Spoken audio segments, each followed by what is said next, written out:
Okay बेटा, so our next topic is solution of wave equation. ठीक है, तो देखो हमने प्रीवियस टॉपिक में ये वाली इक्वेशन निकाली थी, द वेव इक्वेशन। ठीक है, that is curl square y by curl x square is equal to 1/c² curl square y by curl t square. ठीक है, तो इस इक्वेशन को एज इट इज़ हमने लिखा। तो देखो कहते हैं कि इस वेव इक्वेशन का जो फंक्शन है वो कौन कौन से हैं, that is curly by curly x, right, and curly by curly T. तो इसका मतलब ये है कि वो किस किस चीज़ पे डिपेंड कर रहा है, एक तो एक्स पे और एक टी पे। ठीक है, मतलब एक्स फंक्शन पे डिपेंड कर रहा है टाइम पे। ठीक है, तो कहते हैं मान लो इस इक्वेशन का जो सोल्यूशन है वो क्या है, y is equal to f1 ct minus x. हमने खुद से इसको लेट किया। ठीक है, अब देखो हमें इस इक्वेशन में एक तो चाहिए curl square y by curl x square, मतलब हमें इस इक्वेशन का क्या करना पड़ेगा, डबल डेरिवेटिव, राइट। तो जब हमने डबल डेरिवेटिव किया तो सिर्फ क्या लिख देना है, f1 double dash ct minus x. ठीक है, सिमिलरली जब हमने curl square y by curl t square करना है, मतलब विद रिस्पेक्ट टू टाइम करना है। ठीक है, तो हमारे पास टाइम के फैक्टर 2 बार आएंगे, क्योंकि हमने 2 बार डेरिवेटिव किया, तो हमारे पास क्या फैक्टर आ जाएगा, c square f1 double dash ct minus x. ठीक है, तो जब ये दोनों वैल्यूज़ हमने इसमें जाके सब्स्टिट्यूट की तो हमारे पास वैल्यू रिड्यूस होके कैसे बन गई, that is y is equal to f1 ct minus x plus f2 ct plus x. ठीक है, यहाँ पे ct प्लस नहीं आएगा, यहाँ पे माइनस ही आएगा, ये सही कर लेना, यहाँ पे that is ct minus x आएगा। ठीक है, अब हमें इस इक्वेशन का भी सोल्यूशन चाहिए। तो ये इक्वेशन है क्या, कौन सी इक्वेशन निकाल रहे हैं हम, वेव इक्वेशन। तो हम इस वेव इक्वेशन को हार्मोनिक मान लेते हैं। ठीक है, देखो कहते हैं अगर इक्वेशन हो सिंपल हार्मोनिक मोशन तो ऑब्वियस सी बात है हम उसको किसकी फॉर्म में लिखते हैं, that is cos and sine की फॉर्म में। ठीक है, तो इन्होंने इस इक्वेशन को किस फॉर्म में लिख लिया, कॉज की फॉर्म में, that is A that is amplitude cause of के दैट इज़ स्प्रिंग कांस्टेंट और स्टिफनेस कांस्टेंट की फॉर्म में लिखा सी टी माइनस एक्स। ठीक है, तो देखो यहाँ पे ए क्या है, एम्पलीट्यूड है, कि ए क्या है, कोई कांस्टेंट है जो ऑसिलेशंस के लिए मीडियम है उसका। ठीक है, एंड हमने वेरी फर्स्ट चैप्टर में ये भी पढ़ा था कि हम सिंपल हार्मोनिक मोशन को एक्सपोनेंशियल फॉर्म में भी लिख सकते हैं, like that is a e raise to power iota के that is c t minus x. ठीक है, ओके देखो बेटा यहाँ पे जो इक्वेशन है इसमें जो के की वैल्यू वो क्या है, वेव नंबर है। ठीक है, मतलब के डिनोट्स कांस्टेंट बट उसे हम बोलते क्या हैं, वेव नंबर। ठीक है, अब समझो यहाँ पे के की वैल्यू कैसे हम सिग्निफाई करेंगे। देखो दैट इज़ ये इक्वेशन थोड़ी सी गलत की हुई है, मैं आपको सॉल्व करके बताती हूँ कि कैसे करना है। देखो इन्होंने ऐसे लिखा ए कॉस के सी टी माइनस एक्स। ठीक है, तो एक उन्होंने अपनी तरफ से एक फैक्टर ऐड किया दैट इज़ 2 पाई का। 2 पाई को जब आप सॉल्व करोगे कॉस के साथ मल्टीप्लाई में, कॉस को जब 2 पाई के साथ मल्टीप्लाई करोगे तो क्या आंसर आएगा, 2 पाई क्या होता है, कॉस 2 पाई दैट इज़ 1, मतलब अकेली एम्पलीट्यूड की वैल्यू बचेगी आपके पास। ठीक है, तो इसलिए बुक में जैसे किया वो वैसे नहीं करना, ऐसे सॉल्व करना है, बुक में थोड़ा सा गलत है सो सही कर लेना।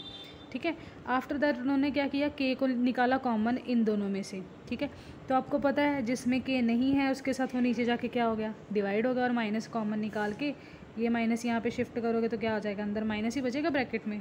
ठीक है, after that this equation shows that कि जो y है वो अपने आप को क्या कर रहा है, रिपीट कर रहा है विद द डिस्टेंस 2 पाई/k, मतलब वो इतने डिस्टेंस के साथ अपने आप को दोबारा अपनी ऑसिलेशंस रिपीट कर रहा है। ठीक है, at the same time x भी अपने आप को रिपीट कर रहा है, लेकिन किस फैक्टर से, x माइनस 2 पाई/k से, मतलब वो x में से कुछ सब्ट्रैक्ट करके ऑसिलेशंस प्रोड्यूस कर रहा है।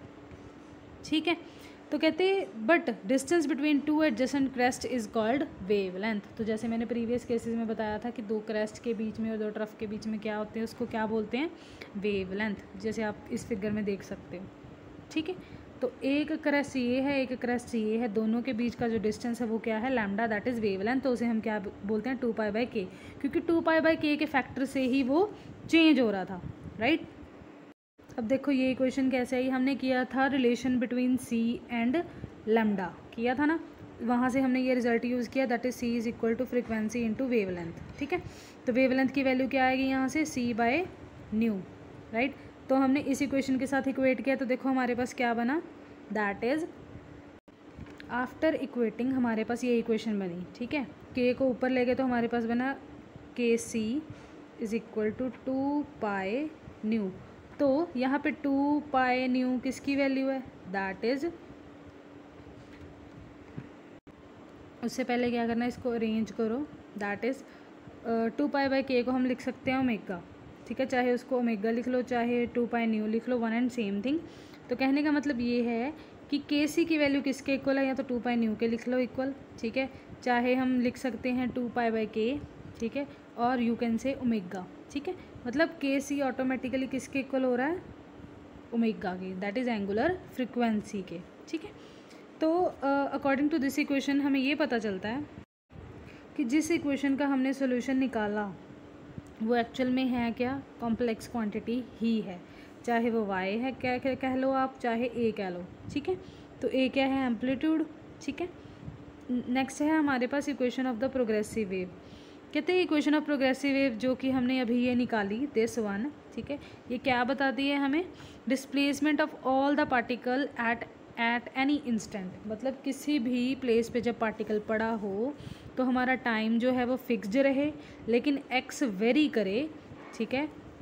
और of one particle at on all instant, मतलब एक चीज़ वेरी करनी चाहिए और एक फिक्स, मतलब चाहे मान लो t फिक्स है, ठीक है, दिस इज़ फिक्स्ड, और x आपका वेरी कर रहा है, चाहे मान लो कि t वेरी कर रहा है और x क्या है, फिक्स है, ठीक है। तो दोनों की दोनों इक्वेशन में हम उसको क्या बोलेंगे, प्रोग्रेसिव वेव, ठीक है। तो नेक्स्ट देखो characteristics impedance of a string, ठीक है। तो सबसे पहले ये देखो कि इसकी डेफिनेशन क्या है, the ratio of transverse force applied to the string to generate wave motion. जैसे मैंने स्टार्टिंग में बताया था कि एक रिजिड सपोर्ट है आपके पास, देयर इज़ अ स्ट्रिंग, तो आपने फोर्स लगाई ऐसे अप डाउन मोशन में, याद है आपको, कल बताया था मैंने, there is a rigid support, तो क्या होगा उसमें, क्या जनरेट होंगी, वेव मोशन क्रिएट होंगे वहाँ पे, ठीक है। किस, और यहाँ वहाँ पे वेलोसिटी कौन सी होगी, transverse velocity of the particle of the string is called characteristics impedance, ठीक है। तो ट्रांसवर्स फोर्स जो हमने बाहर से अप्लाई की टू द ट्रांसवर्स वेलोसिटी, जो उसकी वेलोसिटी होगी उसकी रेशो को हम क्या बोलेंगे, करेक्टरिस्टिक्स इम्पीडेंस, ठीक है। अब देखो हमने इसको ड्राइव करना है, तो देखो कहते मान लो जो स्ट्रिंग है उसका जो एक एंड है वो क्या है, रिजिडली फिक्स्ड है, ठीक है। हमने उसको फिक्स कर दिया कहाँ पे, ओरिजिन पे फिक्स्ड कर लिया, ठीक है। और उसका जो दूसरा एंड था वो इन्फिनिटी पे है, हमें नहीं पता उसकी वैल्यू क्या है, इसीलिए वो कहाँ पे है, इन्फिनिटी पे। तो जो ट्रांसवर्स वेव जब भी जनरेट होती हैं तो वो कौन सा मोशन क्रिएट करती है, सिंपल हार्मोनिक। तो सिंपल हार्मोनिक की फोर्स की वैल्यू भी हमें पता, that is F is equal to F not e raise to power iota omega t. तो हमने पहले ही बोला कि एक्स की ज़ीरो क्या, एक्स की वैल्यू एक ज़ीरो है एक एंड पे, राइट। तो एक्सटर्नल फोर्स मान लो किस प्लेन पे लग रही है, एक्स और वाई प्लेन पे, ठीक है, हमने मान लिया। तो वो किसी ना किसी वेलोसिटी के साथ मूव करेगी, ठीक है। Let us consider the behaviour of the string at x is equal to zero, मतलब सबसे पहले हमने x is equal to zero पे स्टडी करना है कि उस स्ट्रिंग का बिहेवियर कैसा है, ठीक है। Okay, there is a wave along x and y plane, ठीक है, देख रहे हो, this is your x direction and this is your y direction which shows simple harmonic motion. तो स्टार्टिंग में क्या हुआ, वो कुछ एंगल बनाएगा, ठीक है, there is a small change that is d x, और इसमें स्मॉल चेंज क्या है वेव पे, दैट इज़ डी वाई, ठीक है। तो इस थीटा के दो कंपोनेंट्स होंगे, एक अलॉन्ग एक्स एक्सिस और एक along y axis with tension, क्योंकि स्ट्रिंग पे क्या लगती है, टेंशन लगती है, ठीक है। तो टेंशन होगी ऑपोजिट डायरेक्शन में थीटा के, तो इसके दो कंपोनेंट्स आएंगे, एक तो आएगा वाई एक्सिस के अलॉन्ग, ठीक है, that is T sine theta, और एक आएगा एक्स एक्सिस के along, that is T cos theta, ठीक है। विद सम वेलोसिटी ये मूव करेंगे, दैट इज़ सी वेलोसिटी के साथ, ठीक है। अब देखो कहते हैं the applied force will generate waves, जो भी हम बाहर से फोर्स अप्लाई करेंगे, this is your basically a force, तो क्या होगा, जो वेव्स जनरेट होंगी जिसकी वजह से जो स्ट्रिंग पहले थी स्ट्रेच्ड वो क्या हो जाएंगी, किस मोशन में आ जाएंगी, ऐसे मोशन में आएंगी, मतलब उसकी स्ट्रक्चर क्या हुई, डी फॉर्म हुई, ठीक है। अब देखो टेंशन उसमें लगी, डी फॉर्म हुई, तो स्ट्रिंग में कौन से फैक्टर्स होते हैं जो डिपेंड करते हैं, एक तो इलास्टिसिटी और एक इनर्शिया, हमने स्टडी किया था। तो ये दो फैक्टर्स पे डिपेंड करते हैं, ठीक है, इलास्टिसिटी एंड इनर्शिया। तो इसमें कहते जो टेंशन लगी मान लो वो कहाँ पे लगी, x इज इक्वल टू 0 पे, मतलब ओरिजन पे, ठीक है। तो उसको हमने रिजॉल्व किया दो कंपोनेंट्स में, जो मैंने पहले ही बता दिया आपको, t sine theta and t cos theta, ठीक है। ओके सबसे पहले देखो लॉन्गिट्यूडनल कंपोनेंट, मतलब सबसे पहले हमने लॉन्गिट्यूडनल के लिए स्टडी करना है, वो कौन सा component, that is t cos theta. It acts along the original position और द इक्विलिब्रियम पोजीशन, ठीक है। तो इक्विलिब्रियम पोजीशन पे ही वो रहेगा, this is your equilibrium position, ठीक है, दैट इज स्टार्टिंग पॉइंट। और वो किसके पैरेलल रहेगा, डायरेक्शन ऑफ प्रोपगेशन के, मतलब आपकी डायरेक्शन एक्स की इस तरफ है और प्रोपगेशन भी उसकी इस तरफ ही हो रही है, तो वो क्या होंगे, आपस में पैरेलल होंगे। और सिंपली क्या होगा, जब फोर्स अप्लाई करेंगे स्ट्रेच होगा, ठीक है। सेकंड केस है आपके पास transverse component, that is t sine theta. इसमें क्या होगा, वो उसके परपेंडिकुलर डायरेक्शन में होगा, क्योंकि देखो साइन थीटा नीचे है और आपकी डायरेक्शन इधर जा रही है, तो वो दोनों आपस में क्या हो गए, ऑटोमेटिकली परपेंडिकुलर हो गए, ठीक है, जिसकी वजह से उसकी डिफॉर्मिंग आई स्ट्रिंग में, ठीक है। सो हमने एनालाइज कर लिया ओरिजिन पे की लॉन्गिट्यूडनल क्या बिहेवियर शो करेगा, ट्रांसवर्स क्या बिहेवियर शो करेगा, ठीक है। अब अगला काम है कि एक्सटर्नल फोर्स का क्या इसमें इफेक्ट पड़ा, ठीक है। तो कहते हैं एक्सटर्नल फोर्स की वजह से वो बॉडी क्या हुई, डिफॉर्म हुई, जिसे हम क्या बोल देंगे, deforming force. It must be equal and opposite to the restoring force. कहते हैं वो इक्वल भी होगी और ऑपोजिट भी होगी, क्यों होगी, क्योंकि इलास्टिसिटी की वजह से वेव आगे तो जाएगी, बाद में जब रिस्टोरिंग फोर्स गेन करेगी तो वापस बैक भी तो आएगी, ठीक है, ड्यू टू टेंशन। तो एफ फोर्स कौन कौन सी लगेगी, एक तो लगेगी F not e raise to power iota omega t, जो सिंपल हार्मोनिक मोशन के लिए लगता है। दूसरा लगेगा टेंशन टी साइन थीटा, जो क्या है, परपेंडिकुलर भी है, ये देखो जो डाउनवर्ड डायरेक्शन में, इसलिए नेगेटिव आया, ठीक है, प्लस वो रिस्टोरिंग फोर्स की वजह से पीछे भी आएगी, ठीक है।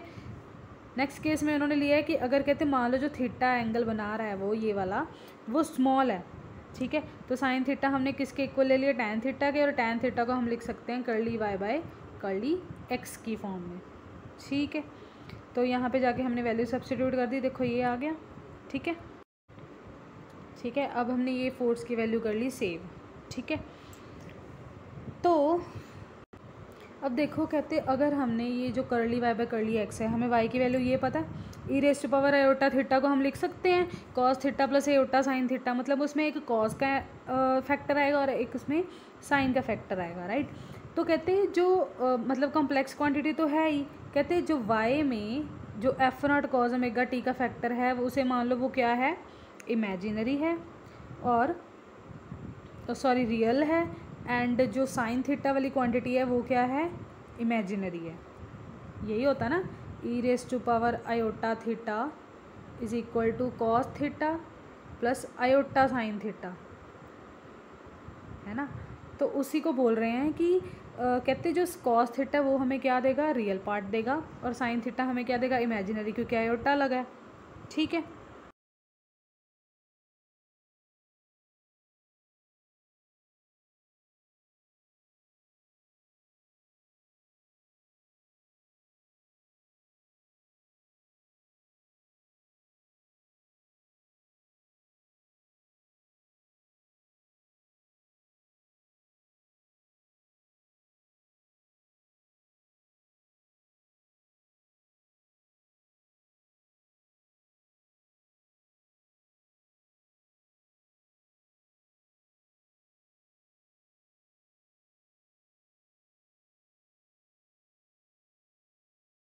तो देखो y तो हमारे पास है, लेकिन हमें क्या चाहिए, curly y by curly x।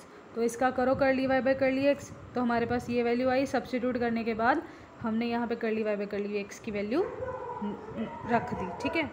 लेकिन हमने स्टार्टिंग में बोला था कि हमने x की वैल्यू कहाँ पे स्टडी करनी है, ओरिजन पे, तो x की वैल्यू हमने 0 सब्स्टिट्यूट कर दी, ये फैक्टर ख़त्म हो गया, हमारे पास अकेला क्या बचा, e raise to power iota omega t, ठीक है। अब नेक्स्ट केस में देखो e raise to power iota omega t, e raise to power iota omega t हमारे पास हो जाएगा कैंसिल। यहाँ से ए की वैल्यू निकालो तो क्या बनेगी, a is equal to F not upon iota k t, ठीक है। तो एम्पलीट्यूड की वैल्यू आ गई हमारे पास, ठीक है। Now from equation 2 we find the velocity is given by, तो इक्वेशन 2 देखो कौन सी है, ये देखो, ठीक है। अब देखो, जब हम किसी भी डिस्प्लेसमेंट को with respect to time derivative करें, पर यहाँ पे क्या करना, partial derivative, curly y by curly x का काम खत्म हो गया। अब किसका काम है, curly y by curly t का, तो वो क्या होती है, वेलोसिटी होती है। तो इस इक्वेशन का करो with respect to time partial derivative करो, ठीक है, किया, हमारे पास ये आ गया, ठीक है। एम्पलीट्यूड की वैल्यू हमने निकाल ली है, सीधी एम्पलीट्यूड की वैल्यू सब्स्टिट्यूट कर दी, ठीक है। उसके बाद अयोटा के साथ अयोटा हो गया कैंसिल इस स्टेप में, ठीक है। उसके बाद f not e raise to power iota omega t को बार बार लिखने की बजाय उन्होंने एफ लिख लिया, ठीक है। फिर उन्होंने उसको अरेंज किया एफ बाय वी के साथ, ठीक है। तो उसका आंसर क्या आया हमारे पास, के बाय ओमेगा टी, ठीक है। कहते बट जो एफ बाय वी मतलब फोर्स और वेलोसिटी की रेशो है, ये हमें क्या देगी, कॉम्प्लेक्स इम्पिडेंस देगी। पर कहते अगर हमने स्ट्रिंग का केस लिया, ठीक है, जब हम स्ट्रिंग का केस लेंगे तो उस केस में ये कॉम्प्लेक्स क्वांटिटी नहीं होगी।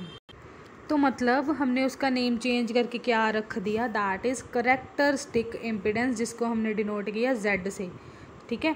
तो बेसिकली ये रेशो थी ना transverse divided by transverse velocity की, तो हमने इसको पुट क्या कर दिया, z इज़ इक्वल टू के बाय ओमेगा टी। तो z यहाँ पे क्या है, फोर्स डिवाइडेड बाय वेलोसिटी, ठीक है। तो k क्या है यहाँ पे, वेव नंबर, उसकी वैल्यू क्या थी, 2 पाई बाय लैम्डा, वो सब्स्टिट्यूट कर दी। ओमेगा की वैल्यू क्या होती है, 2 पाई न्यू, वो सब्स्टिट्यूट कर दी। दोनों को डिवाइड कर दिया, इंटू टी था, ठीक है। तो जब रेसिप्रोकेट करोगे आपके पास 2 के साथ 2 कैंसिल हो जाएगा, पाई के साथ पाई कैंसिल हो जाएगा, आपके पास क्या बचेगा, सिर्फ टी बाय न्यू लैम्डा, ठीक है। तो c is equal to nu lambda, हमने ये रिलेशन किया है, तो सीधा c लिख दिया। तो हमारे पास z की वैल्यू क्या आई, दैट इज़ करेक्टर इम्पिडेंस की वैल्यू क्या आई, t बाय सी, ठीक है। उसके बाद हमने ये वेव वेलोसिटी का भी रिलेशन पढ़ा है, that is time period is equal to rho c square, ठीक है। तो हमने t की जगह पे रो सी स्क्वायर सब्स्टिट्यूट किया, एक c से एक c कैंसिल हो गया, हमारे पास z की वैल्यू क्या बची, रो सी, ठीक है। नेक्स्ट है आपके पास सिग्निफिकेंस ऑफ कैरेक्टरिस्टिक इम्पिडेंस, ठीक है। तो इसमें क्या है, कहते कि जो स्ट्रिंग का केस है उसमें हमने ये पढ़ा था कि इसमें जो मीडियम है वो भी प्रोपगेशन ऑफ वेव प्रोड्यूस करता है, और जो फोर्स ऑसिलेटर है वो भी क्या करता है, वेव्स को प्रोड्यूस करता है, ठीक है। जिसकी वजह से क्या होता है, वो एक तरह की इम्पिडेंस प्रोवाइड करता है, ठीक है। तो इम्पिडेंस बेसिकली आती किसकी वजह से थी, फॉर एग्जांपल जैसे फोर्स ऑसिलेटर के केस में ले लो, जैसे इलेक्ट्रिकल ऑसिलेटर था, उसमें 3 चीज़ें थी, रेजिस्टेंस था, इंडक्टेंस था, कैपेसिटेंस था। तो उसके इफेक्ट को हम इम्पिडेंस बोल देते हैं, कंबाइंड इफेक्ट को, ठीक है। तो वही है, इसीलिए इम्पिडेंस नेम दिया। कहते कि अगर z की वैल्यू रो सी हो जाए, ठीक है, तो वो कहते किस पे डिपेंड करेगा, हमें पता है कि जो स्ट्रिंग का केस है उस पर 2 कैरेक्टरिस्टिक फैक्टर होते हैं, दैट इज़ एक तो इनर्शिया और एक होता है इलास्टिसिटी, ठीक है। तो कहते सी की वैल्यू √t बाय रो भी आ सकती है इससे, ठीक है। सो इससे हमें ये पता चलता है कि सिर्फ स्ट्रिंग के केस में कैरेक्टरिस्टिक इम्पिडेंस तब भी आएगी जब उसमें इलास्टिसिटी भी होगी और इनर्शिया भी होगा, ठीक है। और इस आर्टिकल से हमें ये भी पता चला कि जो कैरेक्टरिस्टिक्स इम्पिडेंस है वो कम्प्लेक्स क्वांटिटी नहीं है, वो क्या है, रियल क्वांटिटी है, मतलब उसमें आयोटा नहीं आता, ठीक है। कहते हैं जैसे फॉर एग्जांपल जैसे मैकेनिकल ऑसिलेटर के केस में हमारे पास इम्पिडेंस की वैल्यू ये आई थी, ठीक है। पर कहते हैं स्ट्रिंग में ना तो m और ना तो s, ये दोनों ज़ीरो नहीं हो सकते, ठीक है। तो मतलब ओमेगा की कोई भी वैल्यू ले लो, उसमें ना तो आपका m ज़ीरो हो सकता है और ना ही आपका s ज़ीरो हो सकता है, ठीक है। तो ये कह सकते हैं कि ये क्या है, एक कॉम्प्लेक्स क्वांटिटी है, मतलब आपका इसमें कौन ज़ीरो होगा, r ज़ीरो होगा, मतलब ये सेकंड वाली क्वांटिटी नहीं ज़ीरो होगी, आपकी फर्स्ट वाली value that is r zero होगी। सो इसका मतलब ये है कि इसमें कोई भी एनर्जी लॉस नहीं होगा, ठीक है। और यू कैन से कि देयर इज़ नो डिसिपेशन और नो डैम्पिंग, ठीक है। तो इसका मतलब ये है कि ये तब अपना कॉम्प्लेक्स कैरेक्टर एक्वायर करता है जब मैकेनिकल ऑसिलेटर की बात हो, ठीक है।